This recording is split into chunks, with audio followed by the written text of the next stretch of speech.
if you bought shares for $1,000 from Steve Jobs when he was selling them, you'd be sitting at $2 million now. From 500 largest companies in the US, Warren Buffett could buy with just one click 50, 60, 70 of those companies. You would end up losing 40 to 60% of the value of this money just with last 4 years. You would probably be sitting on tens of thousands of dollars now. Excuse me the word, but this is like total bullshit. If there was a one crypto I would put all my money in for the next 10 years, it would be.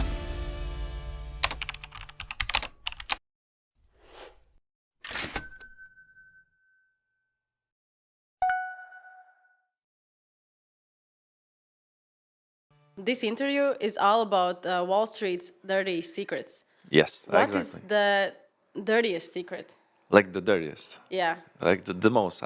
Actually, the thing that like most people do not realize that what they do when investing in stocks or now in cryptos through either ETFs or through other exchanges is that actually Wall Street is somehow hiding most of the most lucrative opportunities from people because for example, you need to be like an accredited investor to have like the biggest opportunities to invest, for example, in companies like Facebook before they go public. So accredited investor is a person who has at least $1 million in capital to put on the market. So you need to have like $1 million, like free money to risk on the market to be the accredited investor. And only then you can get the most lucrative deals, like investing early in Facebook, Instagram, and all the companies that we know now, big brands now, but they were not big brands like 15, 20, 25, 30 years ago. So this is like I would say the dirtiest secret of the Wall Street is that what they do actually is use the asymmetric risk investing tactic to make like super huge returns. I mean, we're talking about not 300%, not 1,000%. We are talking about 10,000, 20,000, 30,000%. People who get the IPO deal for Facebook, for example, or Instagram, or any other company that went public, usually saw gains on the first trading day, like 20%, 60%, sometimes, I don't know, maybe 100%, 300% on one day. And they were thinking, oh, this is like such a huge deal, such a great deal, I was like, I'm rich, like one day, 60%. But on the same day, those early investors that use the asymmetric risk investing tactic, what they did actually was like 20,000% at that day, because they invested early and they had warrants and they had like super stock options deal and all this stuff. And this is like what you see on the market actually, like if you look at the stocks, if you look at the companies listed publicly and for like say masses, I mean like normal people, regular people like you and me who want to start to invest like some capital, I don't know, maybe $1,000, $10,000 or something like that. You actually, what you look is just the tip of the iceberg. What's going on like under the surface, what's going on behind the scenes of the Wall Street is actually trying to convince you that this IPO deal is like somewhat, something fantastic because those people invested super early. And that is actually why I think the whole blockchain industry, including cryptos, but not only cryptos. I mean, blockchain industry is not only cryptos. To be clear, is the huge opportunity of this and the next decade. So this is a huge opportunity for the next, I would say, 20 to 30 years. So the asymmetric risk investing is actually the dirtiest secret of Wall Street. Nobody is like talking about, especially in Europe, because in US, this is a topic some people are like bringing up, like Tony Robbins. You can see now Nassim Nicholas Taleb, the author of the Black Swan book, talking about it. But basically, it's like It's like starting to be the common knowledge, but still like reserved for really some people who dive deep into the investing theme. But in Europe, like nobody's talking about it. I'm probably the first one to like sort of reveal this. Okay, so Think. can you tell the asymmetric investing in simple words? In simple words. In one sentence or two sentences? In one sentence.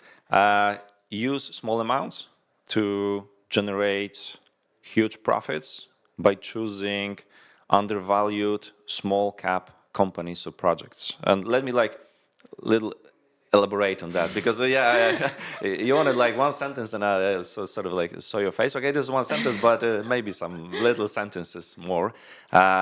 So what do you do? It's like most people think that investing like Warren Buffett is actually good because, you know, they buy S&P, they buy Amazon, Tesla, Microsoft, and all the stocks that we can like read on the news, newspapers, on the headlines and all this stuff. And actually, if they buy and hold such companies that were, you know, hot and sexy in the 90s, like 20, 30 years ago, because if you bought, for example, Amazon stock on the IPO day, like it was like, I think almost 30 years now. Yeah. If you bought the Amazon stock back then for just like couple bucks, like $5, $6, $10, you would probably be sitting on tens of thousands of dollars now. The return was like 200,000%, something like that. I don't know the exact numbers, but the return is huge over time. But it was like great deal then. But back then, everybody was thinking that Jeff Bezos is crazy because the company is losing money. How come book seller become bigger than Walmart in market value? So this was the theme and the arguments of like those so-called experts on television, on TV, on the news, on newspapers, on the radio, saying to Jeff Bezos that he's insane. And, you know, 20 years later, we can see that the sort of like everybody was insane, but not Jeff Bezos.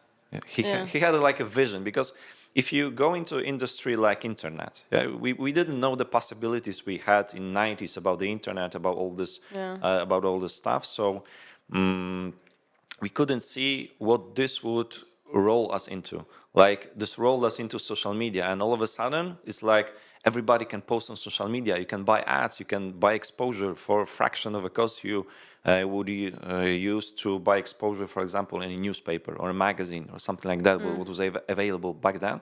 And actually, this was like a new, huge opportunity for solopreneurs, for coaches, for creators, for every single small business that was running his business online or trying to get the exposure online. So we didn't know it would exist, like the social media theme back then in the 90s, but with a clear vision, leaders like Jeff Bezos or Elon Musk, they sort of like can see 20, 30 years from now. They don't know exactly where are they going, but they can see the direction. And asymmetric risk investing is actually what Wall Street is doing with the money of the wealthiest people in the world. And if you think that choosing Amazon, Tesla, as I said, Microsoft, Apple now is good for your portfolio, good for your gains, is actually the opposite. Because if you, let's say you start with $1,000 or 1,000 zloty, because I'm from Poland, and many people would like to start with something, at least a couple hundreds per month invested in the market, but they get like crushed by all these, forum guys, Facebook comments, Facebook groups that, you need at least 10K capital, 20K capital, 50K capital to start. And what you should do is actually, balance your portfolio, 20% treasuries, 80% stocks, or 40% treasuries, 60% stocks, and you should choose Amazon, Tesla, and all this stuff because you have well-established brands and so on. And this is, I would say, excuse me the word, but this is like total bullshit. Like total bullshit. You're not investing like Warren Buffett doing this. You're actually the opposite of Warren Buffett. What Warren Buffett is doing is he doesn't look at the price of the company on the chart first, but he looks at the fundamentals, measure the value, and then look at the charts. Whether the value on the charts is lower or higher of the value of the company they are targeting. So they check the fundamentals, Like, for example, when Warren Buffett was buying, I think it was Washington Post, the company was worth around $500 million. Like, he said himself that with just a phone and being on a boat in the middle of the ocean, but with just a phone, he could sell this company for $500 million.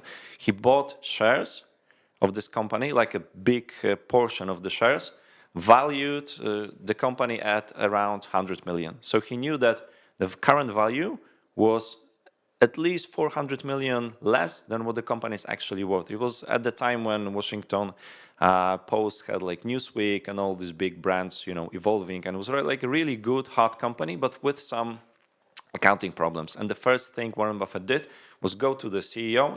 I cannot remember, but it was a woman. One was the CEO. And what he did, he taught her how to read the books. It was like the first meeting. And in the interview, actually, the lady said that what Warren Buffett did, he came to my office, he told me how to read the books first. This was like the first meeting as him of the owner of the like a big portion of the portfolio, because you need to understand that Wall Street firms like funds and all these active managers, they need to make some certain amount of money in a quarter, in a half year, in the next quarter, in the third, the fourth quarter. They need to do it for the year because clients want to beat the market, and they want to beat the market consistently on a regular basis, quarter by quarter, year by year. So they have like this pressure, and they are taking more risk.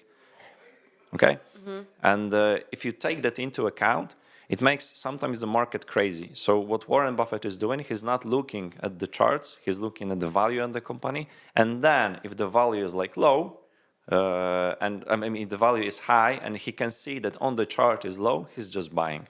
He knows that in the long term, the value will rise up. So if you look for the companies, like on the market, because if you go for the middle cap to like high cap, high quality established brands, there are really not so many opportunities. Like if you go for NVidia right now, we bought NVidia with our clients for like $5.6 in 2018 when nobody knew who Jensen Huang was, so nobody knew exactly what NVIDIA was exactly doing, like graphic cards, but okay, but what about else? Like, they didn't knew they were doing this cloud infrastructure or AI infrastructure for companies, or special graphic components for Amazon AWS service and all this stuff.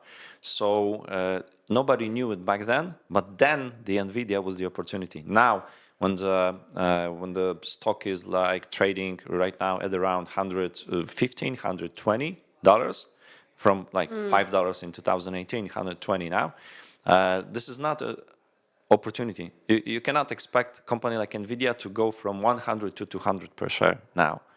This is like almost impossible. It's like so much capital would need to flow into this particular company that it's almost impossible to expect it to make the double return in the next 5 years. So it's I would say it's almost impossible. So you need to look for middle to low cap companies, even sometimes outside of the S&P 500 index, and look for opportunities then. Because if a company is valued at like 10 million, 50 million, it's still like a large company. Like $50 million is like a huge company. $100 million is like a huge company.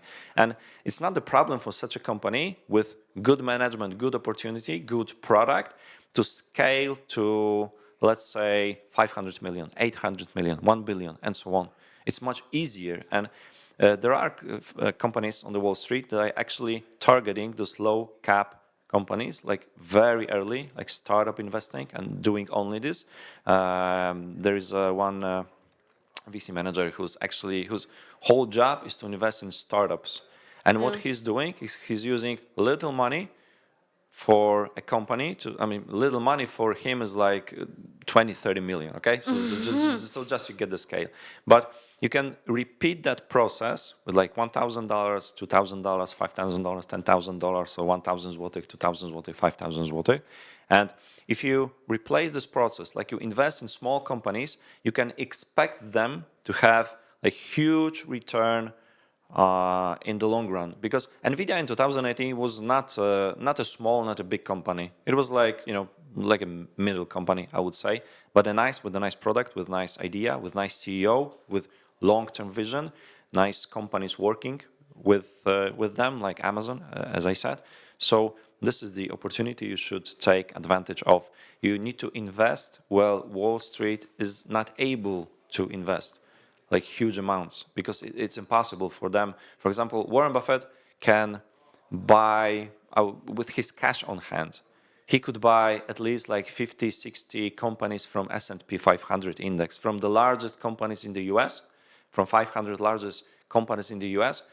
Warren Buffett could buy with just one click 50, 60, 70 of those companies. Yeah. With just like the whole company with one click. And we cannot do that with our cash on hand, right? If we all in this office will like combine, we cannot even buy one company from the S&P 500 index. So we need to use our small amounts of money to actually deploy them in those low cap opportunities, emerging markets. Like one of the markets is medical marijuana. Like a couple months ago, Germany market opened, even before the Polish market opened for medical marijuana. And there are nice companies on this market that are trading for like a couple of dollars with a huge potential to grow. So what you should do is you look for those low companies that are like dirty cheap on the emerging markets. And there are like a couple emerging markets for this decade that are like top markets analyzed by really smart guys that are expecting the market to grow like exponentially, like tens of hundreds of percent in the next 5 to 10 years. So you need to use that. So you must invest in like companies at the beginning stage, or like do you analyze the companies before, and like isn't it luck that I just invested in a company at a low company and isn't it luck? It doesn't need to be like a super early stage because early stage for I would say, if you look at, for example, Amazon, it started in the 90s. Then the company is like 30, almost something like 30 years old. So the first, like I would say, little cycle, like micro cycle for the company was going like bonkers during the 80s, during the dot-com boom, and then crashed. After the dot-com boom, Amazon crashed like 95%. And what you see with those startups, with those companies that are like the huge long-term opportunity is they very early they shoot up. It's like, for example, Zoom. We are using Zoom. I'm using Zoom. You are using Zoom in your company. It's like a great product, great service. And we saw the Zoom rising on a stock price during the pandemic because everybody's okay, so now everybody's jumping into Zoom because we've got this pandemic. Now, the pandemic ended, and actually what happened is Zoom stock price like dropped down, but still is I would say best software for webinars, best software for calls, best software for creators. Of course, they need to improve some things, but if they improve, if they like make it a little better, like little better from the user experience, I would say, the company could like go really, really, really huge and take this opportunity because the software itself is like the best software for handling meetings, even with your internet connection is like bad, or handling webinars, even if your connection is bad, the quality of the service is great. So if you look at those type of companies, they have this like uprising and then the fall. The fall is sometimes is really tough, like really hard. As I said, Amazon dropped like 95%. Also the Apple, we can remember that in 1997, Steve Jobs sold almost all of his stocks from Apple, like quit the company, but then came back. And during that time when he sold his companies, the company crashed also like more than 80%. But if you like bought, I would say, shares for, I think, $1,000 from Steve Jobs when he was selling them. At that moment, if you bought those shares then for just $1,000, you'd be sitting at, I think, $2 million now. So this is like, this is only, I would say, 25, 27 years, okay? Less than the time when, if you start investing and thinking of the retirement, you're thinking approximately about 25 to 30 years. So if you invested $1,000 then, and you are sitting on 2 million now. This is the asymmetric risk investing opportunity, because you invest small amounts, this reduces risk, and you have like huge opportunity in front of you. So you can invest small amounts, and by doing that, you can actually choose more companies.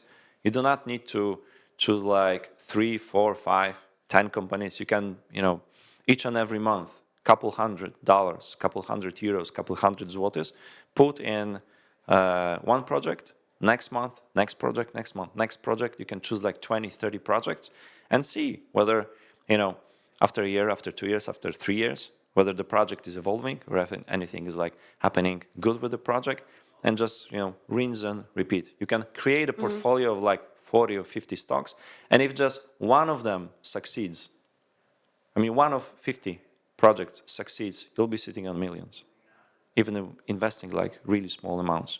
So this is the way to invest. This is what we should do as not institutional investor, but private investors, as normal people trying to living a life, saving on a budget, living with family, wanting to go on vacation, and so on and so on. Okay, but like how Wall Street is actually utilizing this tactic, and how normal people can copy it. As I said, Wall Street is actually using this tactic for companies that are not yet public. They actually, what they do is they invest on the early stage. The companies like future CEOs, future owners, future like leaders. What they do is go to companies with capital. They like ask them for money, like 20 millions, 50 millions, 100 millions, present them the business plan, present them the opportunity. This is what like Mark Zuckerberg did, and all of the famous CEOs. They gather money for the expansion in exchange for the this is called like mainly warrants. It's like possibility to sell the stock after the company like is going public at a certain price. For example, you can sell. You get like warrant of I would say 1,000 shares. And this costs you, like, would say, $1 for a share. But the IPO price is not $1, it's like $10. So on the IPO, you're making 10x with this warrant.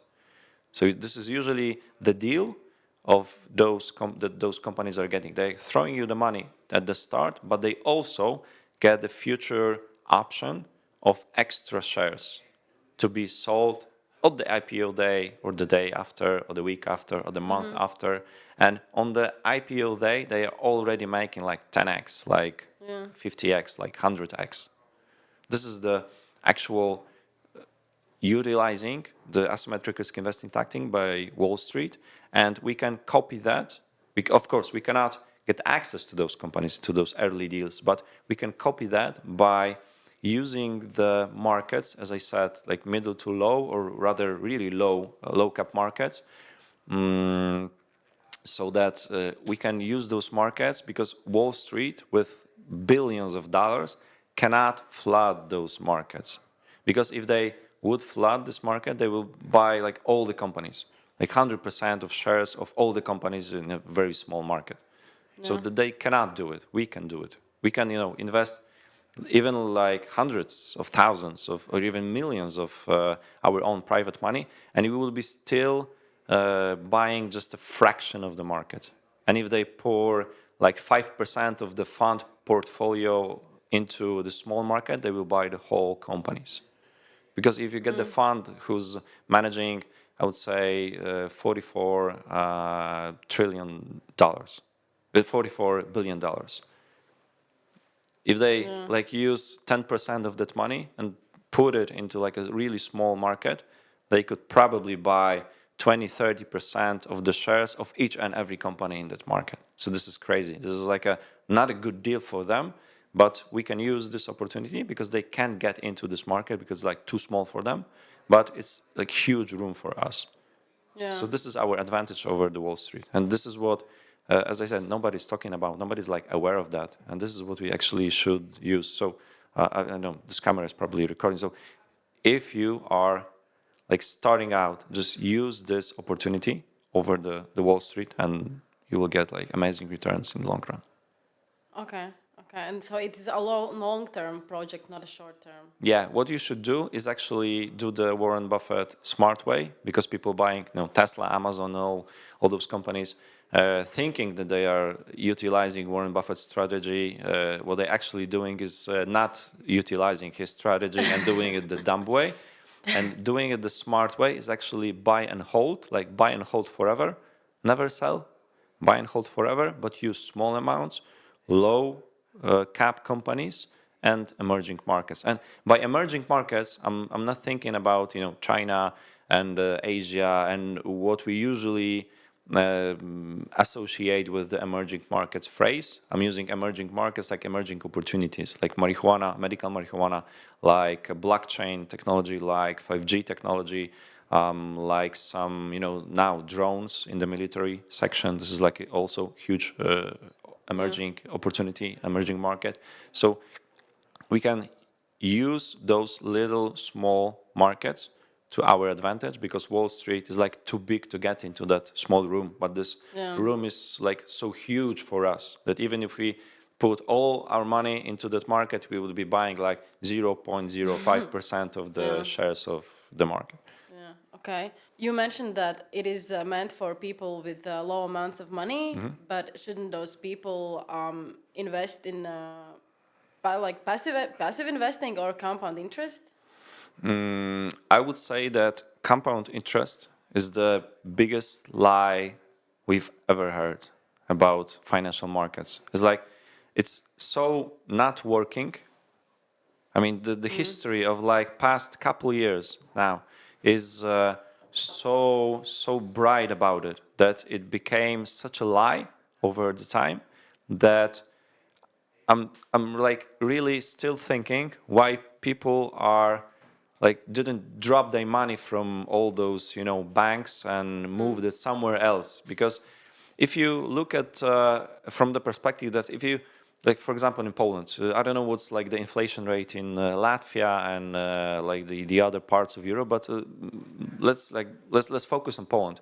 If you think that when you started saving some money, like month to month, putting it into a bank account, and hoping for the compound interest to work over the long term. Yeah. This is like the promise. You have to do it for like 20, 30 years and hope that the money will be like big back then. So if you think that you started doing this around, I would say 2000, like, and you did that for like 25 years, 25 years. I would say this, as I said like before, 20 to 30 years is what you expect to invest, to save for the retirement. This is like your working period when you earn the maximum, and you can save the maximum for the retirement and invest the maximum for the retirement. So if you did that for 25 years from, like, as I said, the beginning of this millennia, you would end up losing around 40 to 60% of the value of this money just with last 4 years. Wow. So the inflation rate for the last 4 years, took away almost like 60% the value of the money you tried to save. So you were like getting close, and now 60% of the value of your money is gone. And you don't have next 20 years to save, to use this compound interest, yeah? You wanted to have it now, and now all your retirement plans are gone, like gone. Yeah. And instead, if you bought, as I said, in 1997, some shares from, or in 2000, some shares from Steve Jobs when he was selling his stocks for like 1,000 złotych, $1,000, you'll be sitting at 2 million now. Yeah. So this is the difference. With saving, with passive investing, you have to do it regularly, hoping that it would work out. But what if not? This is like a simple question. What if it doesn't work out? You're like screwed. Like your whole life is screwed. Like your family is screwed. Your grandchildren are screwed. Your children are screwed. Everybody is like screwed because you were hoping to have the fortune, but all the value, all the money is like gone, like totally gone. And if you simply like bought shares of Amazon, of Apple at the crash in 1997 or 2000, 2001, 2002, 2003, you would actually be sitting at millions. If you bought like $1,000 worth of shares of just a couple of companies, you'd be sitting at like millions of dollars. Yeah. And if you think about that, you could use all the other money. Like you bought shares once for 1 month, Amazon 1 month, Microsoft 1 month, Apple 1 month, another company, and you chose like 12 companies. 8 of them didn't work out. Like you lost all the money. But 4 of them, you got millions. And you could use 24 years of money, of saving. You could use that to, go on vacation, like enjoy life, buy a boat, go to a lake. So this is what we should be doing. Like common sense says that we should invest like this, use the money we are earning to our advantage, for the pleasure things, to enjoy life, because life is to be enjoyed, not, be frugal about it. Yeah. But what they are trying to tell you, that's why I say this is the biggest lie, is that you should actually, use the compound interest, save on water, save on coffees in Starbucks, save on many other things, don't go on vacation. At least 20, 30, 40% of your income should, be saved and move to the bank or move to the, passive investing type of thing. So regarding the passive investing also, because this is like a theme for last 10 to 15 years, I think it came from the US, but what people don't understand is that if you do not live in the US, if you don't earn in the US, if you are not having the 401k account and all the stuff that they have in the US, you are from Europe, you should not invest like the Americans do. You should invest like we in Europe should be investing. This is like a totally different reality, totally different rules, totally different economy, totally different country. And those people from like passive investing, I would say like gurus, here in Europe, what they are telling you is that the data of the market is like 150 years. They look at the S&P, they backtest the S&P, they always refer to the S&P index, but they are not aware that, when we think of Egyptians, they used like a money on their market. This was like a trading country. If you think of Sumerians, like thousands of years ago, they invented the concept of money. When you look at ancient China, they were also using paper money like thousands of years ago. So there were financial markets like Silk Road was becoming popular at the 3rd century. So we have people moving gold from Europe to Asia, changing it for silver, taking silver from Asia to Europe, and doing the same thing over and over again, because the rates were different for gold and silver exchange, so they did the arbitrage, the first arbitrage. But if you name the road like arbitrage road or the slave road, because they were also selling slaves, there would not be like a good marketing, so they named it like a Silk Road. But the Silk was not the main thing, like travel between Europe and Asia back then. So we have history of financial markets dating back millennia. And just for the perspective of, I told it yesterday on the event that if you think of the Cleopatra from Egypt, from ancient Egypt, she was born closer to the iPhone than she was born to the construction of pyramids in Giza. So this is the actual like perspective of the history of the financial markets.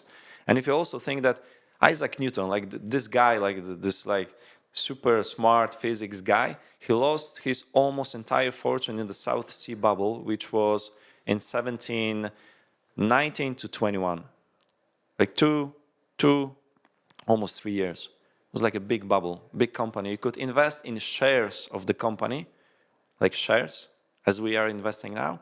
And those passive investing gurus are trying to tell you that like 150 years of S&P is somewhat more important than centuries or even millennia of data of the financial markets. And they're trying to convince you that, this uprising will last forever.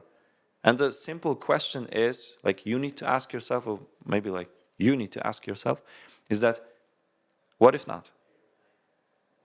What if something like South Sea bubble happens? Because if you invested in the South Sea at like the highest level that the company was valued, you and your children and your grandchildren and grandchildren and the next like generation would still be under the level of the investment, like would still be losing to the investment. If they invested like 10,000 then, they wouldn't break even for 60, 80 years, I think. So 4 or 5 generations broke without money, you know? Yeah, so we shouldn't listen to Americans as well because they have a different reality. We should listen to you. Of course, if you like resonate with that, yeah, listen to me. Of course, it's not for everybody. It's not for all the people. I'm just saying that you cannot take for granted what's in US, what's in United States, all those tactics, all those strategies, and you cannot copy them one-to-one in Europe because we have like a different economy, different reality, and it almost applies to every niche, like marketing, like health industry. You cannot copy what's there, because if you copy your diet, like from Italians living in Poland or living in maybe Poland is not like a good example, but you copy your diet from Italians and copy it like one-to-one when you live in, for example, in Iceland. Yeah, it's like cold. You normally eat like super fat fish and all this stuff when it's cold, but you usually use all these fruits, all these nice things to cool you down when it's hot. So you cannot copy, even in terms of Europe, we cannot copy directly some things like one-to-one, because it differs from region to region, from country to country, from culture to culture.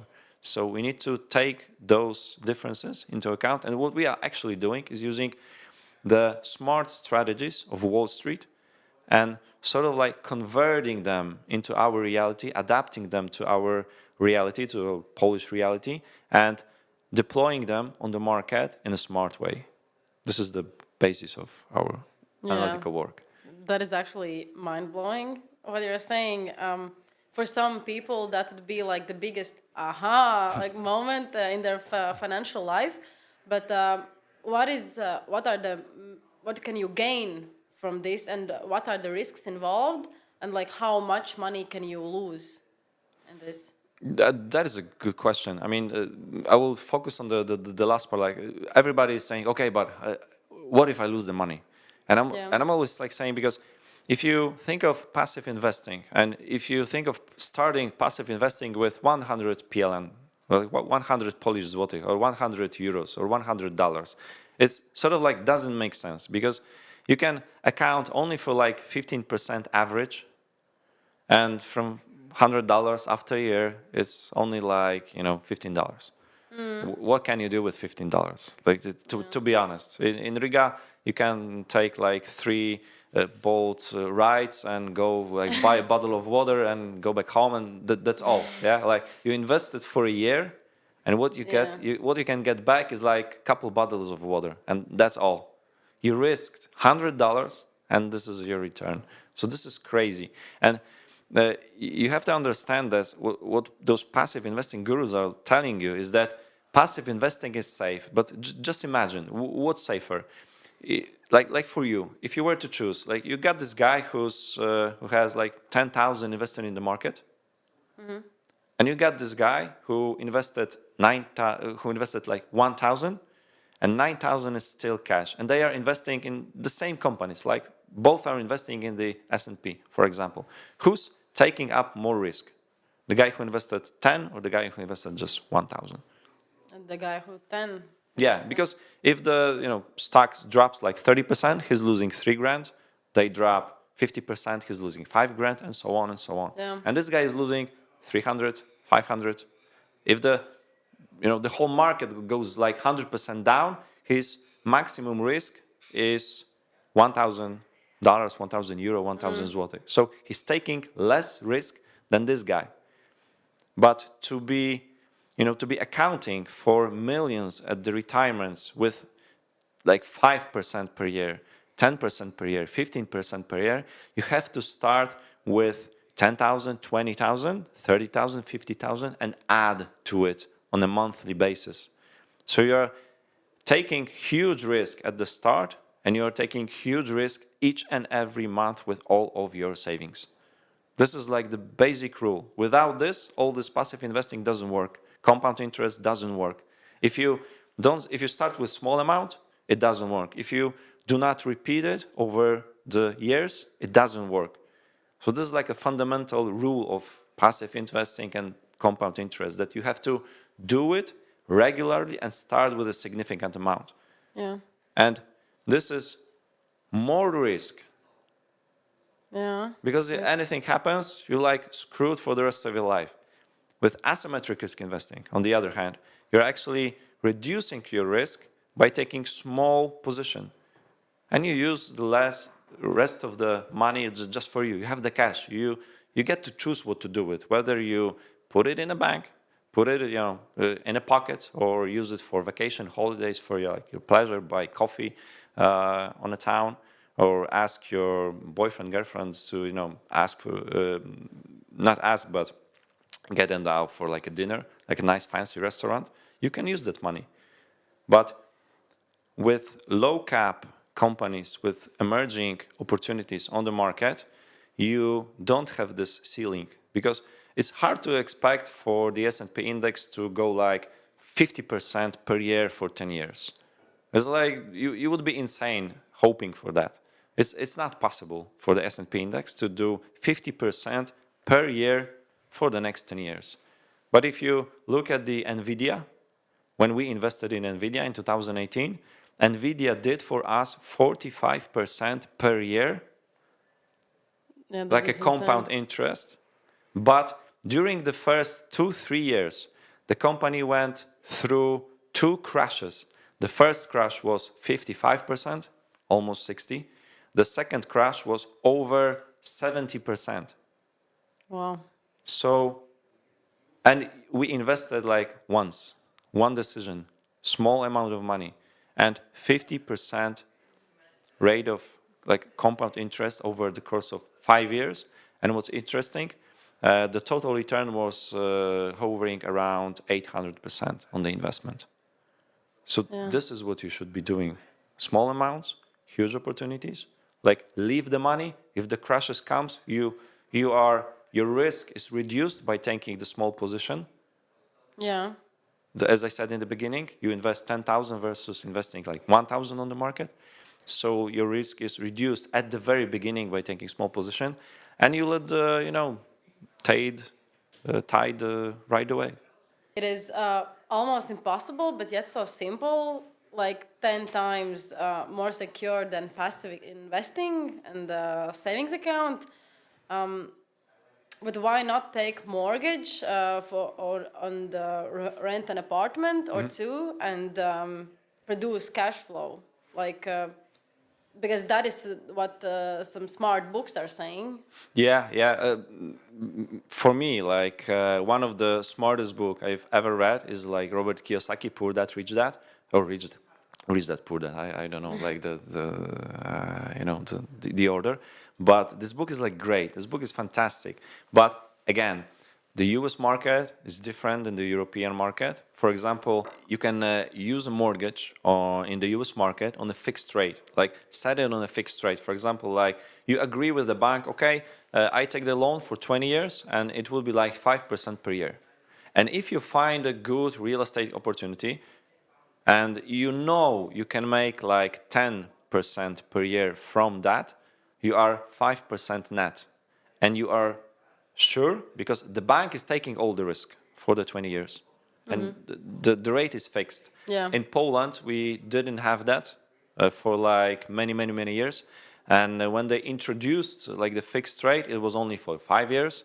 So it was still like a bad deal, like a bad long-term deal for customers. So the problem is when the rates start going up, like for example, it was like 5%, your real estate is making 7, 8, 10, 11, 12, but the rate goes up, you're starting to be like cash flow negative.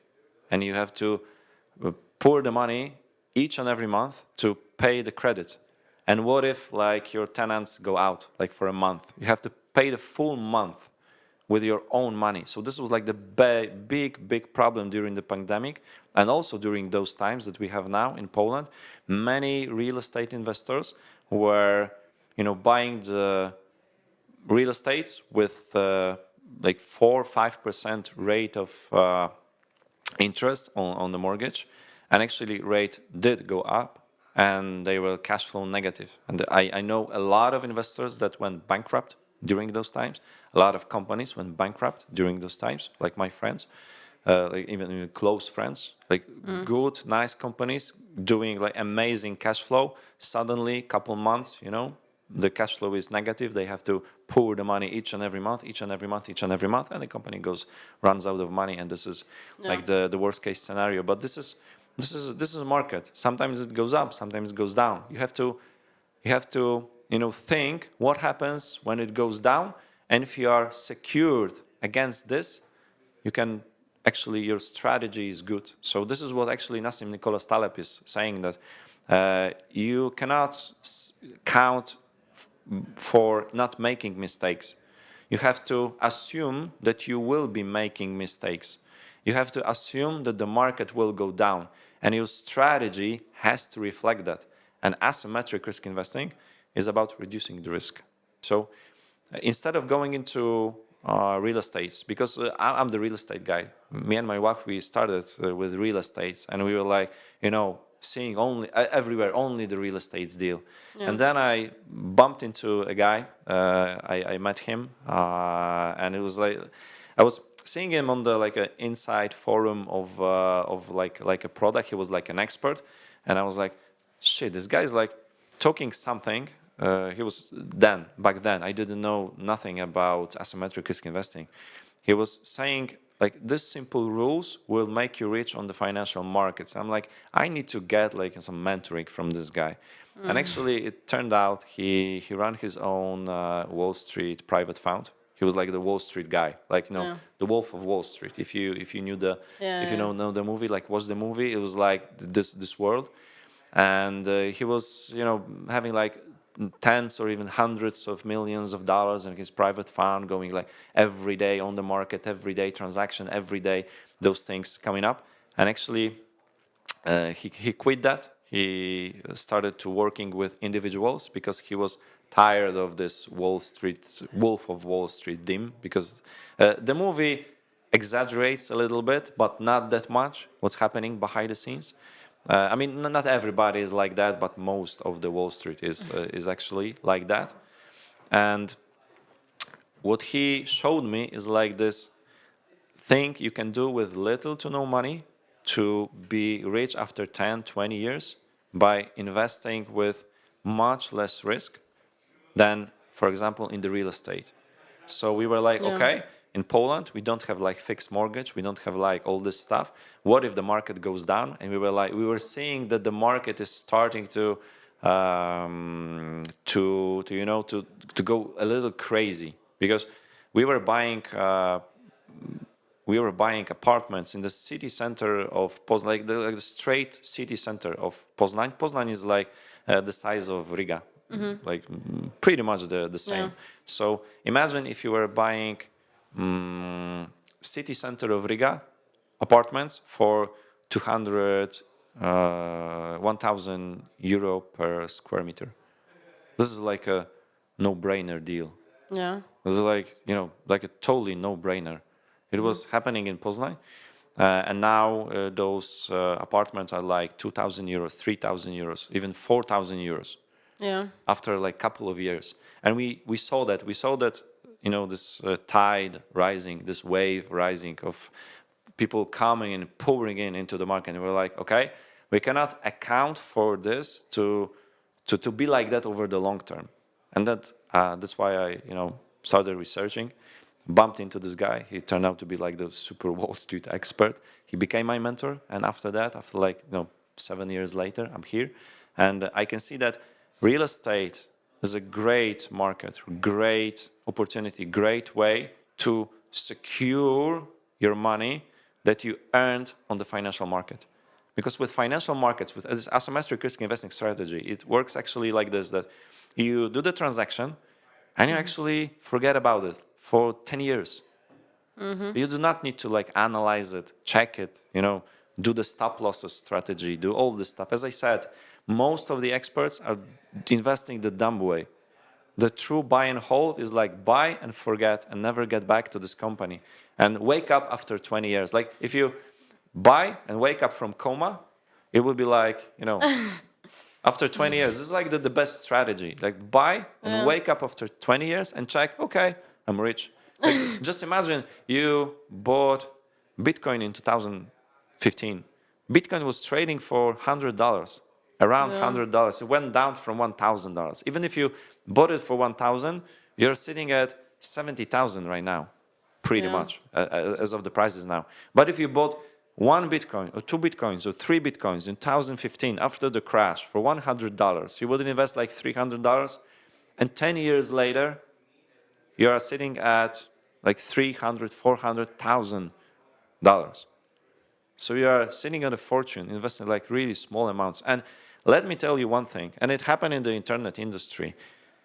There's something, there's like this thing, Wall Street is saying it is the second wave. Because if you look at the internet companies, like strict internet companies that were hot in 90s, hot in 80s, like Cisco systems and all that, they were like doing the infrastructure. And people were like crazy. Those companies were like bonkers. They would be doing the infrastructure all over the world. But actually what happened is that on that infrastructure rose companies that are huge right now, like Amazon, Meta meaning Facebook, like even Microsoft, like Apple. They used the infrastructure to grow. So if you look at the Bitcoin blockchain, Ethereum blockchain as the infrastructure for the future growth, what you should do is to invest in the second wave of those cryptos now and expect them, like buy and forget. Like buy, for example, Solana, which is the fastest blockchain that's already integrated into Stripe, one of the largest companies handling the transaction online.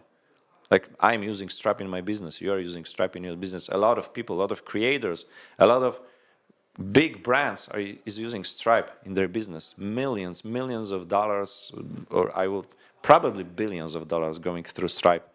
And Solana is the blockchain, like a main blockchain they will be using to handle the transaction between the cryptocurrency and fiat currency in both ways. So this is like the fastest secure blockchain. Great project. So buy Solana for 200 euros, 300 euros now. Forget it. Like like we can call it maybe the comma investing. Like you buy, drop into comma, and wake up after 20 years. So just do this. Just do this. Like forget for the next 10, 15, 20 years, and just check your portfolio after that.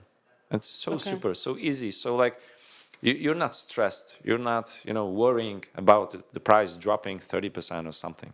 If I have a business and I have profits, where should I put the money? So you're saying that I should invest, not to buy real estate. Yeah. You have to, because if you skip the investing phase, you're actually doing two things. One thing is obvious. You are skipping the exponential growth opportunity. But the second thing is you're actually reducing the growth of your business. Because if you think of asymmetric risk investing in the business perspective, to buy a real estate, you would have to save like huge amounts of money from the business to put it into real estate, to secure it.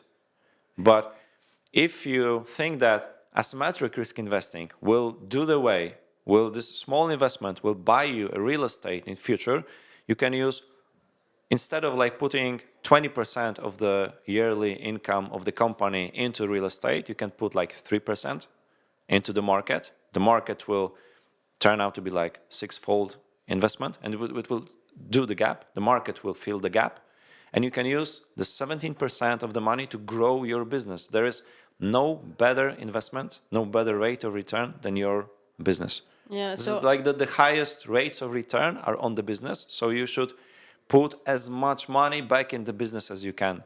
So use this money to reinvest in the business, but just a small amount. Like 3%, like 5% is huge. 1%, 2%, 3% is okay. 5% is huge. Some businesses are doing like the 10%, but these are established brands. But I'm really advocating that the smaller amount is actually better because you will not be worrying about it. You will be like stress-free, hassle-free about it. You wouldn't even notice like like if you imagine what you are earning like per month, put 1% into Solana. Yeah. Yeah, so it doesn't make a difference. Yeah, you can start, if you have a business, you can start investing already. But Yeah, if you want to buy immediately. real estate, you must wait for, I don't know, 5-10 years to just Yeah, buy something to be, yeah. That's exactly. So you earn on the market and then secure it. So it's like earn, invest, secure, and repeat. yeah. This is the cycle you have to go through. Okay, but how can I get rich fast? Like you're talking about like long term kind of things, but can I get not maybe necessarily rich, but how can I get profits faster? So getting like to this question, how can you get rich fast? There is like I think one way. You have to already have capital. Like you can earn millions if you invest millions. Yeah. But if you are not rich and you have like small amounts of money, what we want to do is to get rich fast. But by fast, we think of like 6 months, 12 months. And you can make significant amount of money from a low capital. I'm not talking about going rich, but you can like add 1 zero to your account, like 10x in 2 to 4 years. This is like a micro market cycle because every 2 to 4 years, if you go back to the S&P 500, 150 years of data, or even further back, every 2 to 4 years there's a crash coming, like at least 20% like drop of the prices, a little crash or a bigger crash every 2 to 4 years. So every 2 to 4 years you have the opportunity to buy some companies at the low price and then just wait for them to grow. So every 2 to 4 years you can make significant amount of money from the market. And if you use at least 2, 3 those microcycles, it could be like 6 years. In some markets it's like 6 years. In some markets it's like 6 to 10 years. In some markets it's more like 8 to 15 years. But basically, within a decade, you can achieve like true financial freedom and buy real estate for cash that will handle all your daily expenses. So if you want to get rich fast, usually people go to trading, like master classes, and try the trading way. And I lost on trading around 0.8 Bitcoin. Like try to trade when the Bitcoin was in, Most of the people lose money. And actually we see those commercials that someone is trading on the beach with a smartphone, 15 minutes, getting rich. I did my day and so on. I go back to my Porsche, Lamborghini, or whatever they had in the car rental company, and they shoot these videos, like saying that okay, you can repeat that process, is like hassle free, just do it. But I'm not saying that all of the traders online who are like trying to teach others how to trade are scammy, but I think the trading industry is the one of the most scammiest industry over the world. Really, it's like one of the, like I would say, probably more than 90% people are just earning money not on trading. There are a couple of them like really showing the trades. Like you interviewed Thomas Kralow. Thomas, he's like showing his trades. He's taking a trade for like 1 million, 2 million, 3 million.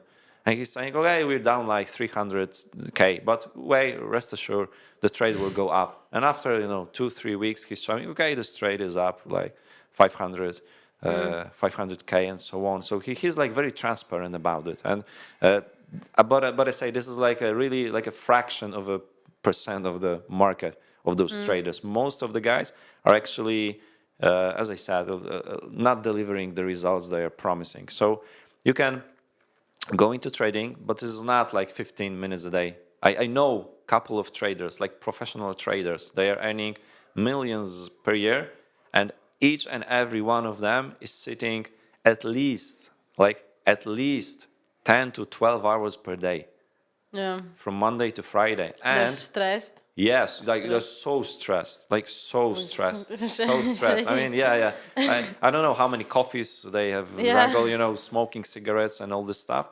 But yeah, this is so stressful. Some of them are like, wiped out, like burned out after like 6-7 years of this. And so they say, I need a break. I need a break from this, like to get my mind clear. And they do the break for 2 years. They don't do nothing for 2 years. Yeah, and you are like talking about the smart way of investing to like never run out of cash in your business, for example. Yeah.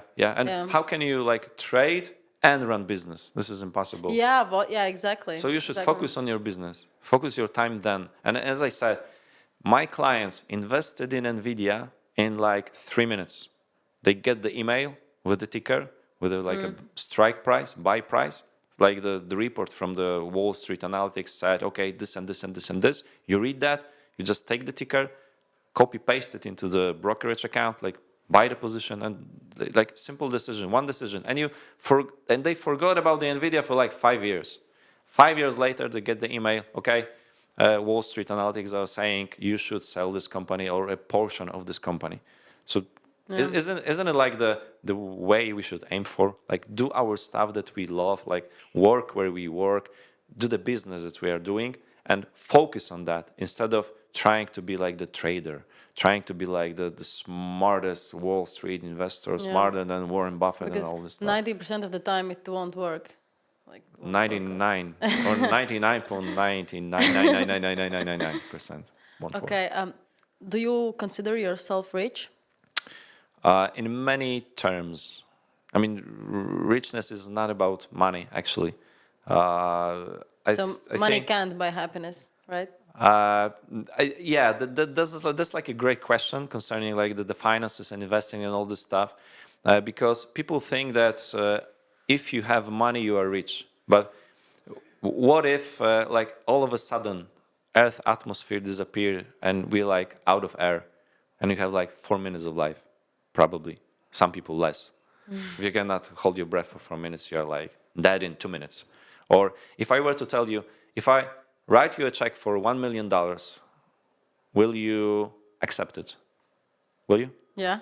Okay, but if I tell you that I will write you this check, but you have to die today. No, I won't accept it's like suddenly the $1 million is not sounding like a good deal, right? Yeah. So money, I would say, is like the environment for happiness. You can be happy with your wife. I'm super happy with my wife. You can be happy with your children, with dogs, with all your family. You can be happy with your business. I'm also super happy with my business. What I'm doing right now is like things that you love, you should do, you should expand on that. And if you see the richness around you, like you can go out, just look at the sun, look at the moon. It's like one of the richest things we can actually do. The moon is beautiful. I love staring at the moon. I love staring at the sun. So this is richness. And money is just the environment. So if you look at the money like something you have to nurture, like little seeds that can grow. Of course, if you have money, you can drive a nicer car, fly a nicer flights, like buy the first class, buy the business class. But sometimes you have to actually like to go sort of like dirty, or just get a backpack, go into the mountains. You need this like hard times, tough times that are making you like mentally stronger, happier. There is a rule of thirds I heard of just today. I was like checking some Instagram reels and all this stuff, and there was like a rule of thirds that 1/3 of your time should be like happy, 1/3 of your time should be crappy, and 1/3 of your time should be like somewhat neutral. So if you feel the good and the bad. Yeah, and even if you feel crappy, you know that it will be okay. So probably this is a crappy day. I don't feel good. This will be a crappy day, and that's okay. I will go through it. And with that, you actually evolve on your like internal happiness. And this is what has been happening for me and my wife for like past years. We evolved on the happiness, and what we actually saw from that perspective, that money cannot buy happiness, but it's like a great environment you can grow upon. Because because there are so many good people, like so many. I meet like so many good people, and if I can imagine, like my clients, if we create clients that are starting with 1,000, 10,000, 100,000, and we create millionaires, like financial market millionaires from them, we can use those millions because I know them. I like have mentoring consultations with each one of my clients, and I know each one of my clients personally. And sometimes I know them for like 7, 8 years. I know all the stories, all the history of the family, all things that are happening that are connected to the finances, and I know all this stuff. And they are super, super, super good. My clients are, I think, one of the best people in the world. So if they become rich, we can make huge difference to the world with that money. We can like start our own business that doesn't need any money from any investors. And this business could be like, not earning a dime, but just doing good thing for the environment. So this is like a totally different perspective. So use the money as the environment for the happiness, but it all really comes down to you, to your heart, to your well-being, to your like internal mindset, whether you're happy or not. So actually money can't buy happiness, but is a great environment for the happiness. How much money has your clients made? Like the biggest? Yeah, like the. I don't know like the exact numbers of my clients, but just to give you some perspective, because if clients share results, okay, I know them, but if they don't, it's like private thing. But I can say that, for example, we bought NVidia in 2018. We made almost 800% in 5 years. We bought Hut mining company. It did 1963%, almost 2000% in almost 18 months. With clients, we bought Ethereum for $178. It's hovering around 4,000 now. We bought Bitcoin for $7,000. It's hovering around 70 right now. So this is like and it's like, it was 2020. So we are talking about first year and a half of the past rise cycle that Bitcoin went to 70. Okay, it went down, of course, but my clients like bought more, didn't like exit the market. So they increased the position, and they are sitting on like after 4 or 5 years on like a small fortune. And if the crypto market goes in the next 5-10 years where it is heading, I mean, like, oh my God, this will be like starting from 10,000 PLN, 20,000 PLN, they will be sitting on millions in the next 5 to 10 years. As you're helping people to never run out of cash in business, what is your mission? What is your life mission right now? As I said, I see a lot of good people with like a little struggle about the finances. Yeah. I mean, the thing that they think they need to save huge from month to month to be rich at the retirement age. And what I'm trying to change is actually the mindset around investing. Especially in Poland, because I said in Europe we should invest so much different than in the US, like totally different. Use the principles but adapt it to our reality. So what I'm saying is like huge amount of really, really good, nice people trying to, having some ideas, but having problem with this, saving 30, 40% and trying to save it for the retirement. And if they do it the smart way, they can use their money to grow a side hustle. Maybe the side hustle will become a big business, or they are doing the business. The business can expand. They do even more good. So what I see by looking at the money we get from the financial markets is actually to create more good in the world. And I know this sounds like a vast thing that anybody could say, but this is actually what I'm seeing being done with what my clients are doing. They're earning the money on the market and starting some amazing projects or evolving amazing businesses. To live better. Yeah, to live better for like everybody to live better or live the passion they are doing. Yeah. Okay. And what are your topics for 2024 for stocks and crypto? I would limit myself to cryptos, because I think for stocks, like investing in 2024 wouldn't differentiate to 2025 or 2026. I think the stocks are a little different theme right now because of the particular moment we are at the market. We are like reaching the top of the top of the top, like reaching like the true top. So I expect like a significant crash coming to the broad market. And what I can see is that if you buy stocks now, you should, as I said, aim for like low cap company. Okay, one company I can name like a great pick is from actually the medical marijuana industry, is Aurora Cannabis. This is a US-based company, or I think maybe even Canada-based company, but they have plants in Canada and US. And actually, I live near to Poznań in Poland, in like a really small town. And in our little small town pharmacy, we can buy Aurora Cannabis products. If you have the prescription from your doctor, you can buy Aurora Cannabis products. And this is like the highest quality marijuana you can get on the market. And actually, the cost is like a normal price. It's not way much higher than what you would expect from this quality of product to be sold. So you expect the company to be... Yeah, the company is like the leader of the market. And it's so dirty cheap. It's like couple dollars now. Okay, so after this interview, yeah. I can see you're almost like checking, where's my phone? Where's my phone? Yeah. I need to invest. So yeah, Aurora Cannabis is like I think one of the best stocks. And we also mentioned Zoom in this interview. Zoom is also like a great pick. And regarding cryptos, but you have to account for what I've said, that when I'm saying invest in those cryptos, like these are the top cryptos, analytics are picking like from the whole market.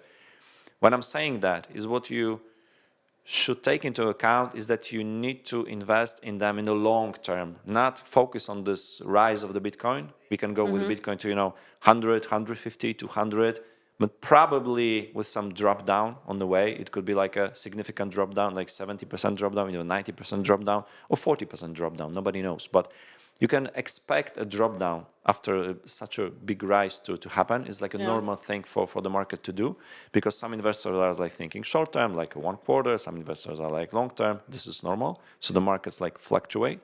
So taking this into account, like my top pick, if there was one crypto I would put all my money in for the next 10 years, it would be Solana. We also mentioned this. It would be... You'll be writing like the Solana is like a number one pick, and it's trading around $150, something like Bitcoin in 2015. So in the next 10 years, Solana could be like the next Bitcoin, because as I said, this is something like a different infrastructure rising on top of Bitcoin. And also there will be like a third wave of companies, like serving the second wave of companies. Like companies, we've got Amazon, who grew to like a huge company. We've got Meta, who grew to the huge company based on the internet infrastructure. And we have NVidia, who is serving them. So like take this rule, like remember about it. There will be companies serving crypto projects like Solana, like probably Avalanche is also like a good example of a blockchain. And Polkadot is also like a Polish type of project with a good perspective. But also Bitcoin, do not forget about Bitcoin and Ethereum. It's still like great assets. But my top picks would be actually Solana. And I would also mention, I think, Avalanche, which is also like a great project, evolving right now, getting some exposure to real like businesses and having this actual utility to the market. Okay. I bought a Meta for 500 euros some time ago. Should I sell it now? Depends on like what is your main goal of the investment, because I cannot say that you should like buy this or sell that. I'm just saying that if you buy Meta, you cannot expect it to grow tenfold in the next years. Yeah, that's what I understood when I bought it. But if you buy, for example, Zoom, if you buy Aurora Cannabis, if you buy couple of stocks I can mention to you, like outside of this interview. If you buy Solana for this 500 euros, like 100 euros Solana, 100 euros Avalanche, 100 euros Zoom, 100 euros Aurora Cannabis, and one pick extra, you can expect this 500 to 10-fold or 50-fold or 100-fold to the 100x in the next 10 to 15 years. And this is the perspective we are talking about. Yeah. So from that perspective, it would be probably wise to sell the Meta stocks. Okay. But it's not that I'm recommending anything, Okay. because I cannot recommend anything. No, you said that there will be a crash. Not a crash, but like. Yeah, I'm scared. expecting. So I'm just expecting a crash to happen. And even if it doesn't happen, the market will go up. My projects will go up. But if the market crashes, those projects are so cheap right now that they cannot crash that much in value. Yeah. So if you think of a company like NVidia, if it crashes like 80%, 90% from current price, this is like a disaster. But if Aurora Cannabis is trading, I cannot remember the price exactly now, or Zoom is trading for like couple dollars, and it crashes from, I don't know, $10 to $7. In theory, it's like 30%. It's huge, but basically it's not like a sort of like big crash. But if it goes from $10 to $100 to $200, or Solana goes from 150 to 450 to 600, then a little crash, you buy even more, it goes up, it goes up, it goes up, and you buy more, buy more, buy more. You can really like expand on that. You can really, with little small amounts, become super rich in the next 10 to 15 years, and just focus on your work. If you love working here, doing interviews, just do it for the next 15 years. And the last question, on which platforms do you recommend to do the investing? For example, do you recommend Revolut or? Revolut is like the simplest choice. So for some people, it will be perfect because you got the Revolut app, but not all the projects are available there. I think Zoom is. I think you can buy Solana also. Yeah, but you have to also take into account that if you invest like more money than a couple hundreds of euros or PLN or so what, or like US dollars, Revolut is charging like some extra fees. Okay, so for small accounts, it doesn't matter actually whether you pay like $1 fee or $1.30 fee. But for a larger account, for like large amount of money, like $10,000, 10,000 euros, 20,000 euros, you have to take into account those fees because they add up over the long run. So. The simplest solution is always like for me the best. So the Revolut would be like great for majority of people, but it has some disadvantages, of course, like those. Not all projects are available, and those commissions are a little more than what's the market average. But if you go into like renowned brokerage, like Interactive Brokers for Europe is like super, super great, and I think Saxo Bank is also like a nice brokerage company with low fees. Lynx is also the great one, and there are lots of opportunities to use different software, use different platforms. There is also a Polish company XTB which is doing like a good work too. And like good infrastructure, good things. So there are lots of different companies. You can use them. If you like them, just use them. And as I said, if you are investing like small amounts, it would be the best probably to use Revolut. If you are investing something more than 1,000 euros or 2,000 euros, higher than that, you should probably choose one of the brokerage companies we've mentioned. Thank you. It was a pleasure to meet you, and I wrote some notes. And thank you. It was like a great pleasure to also like share the knowledge. And so the notes. Yeah. So thank you for coming. It was amazing, very valuable. Thank you.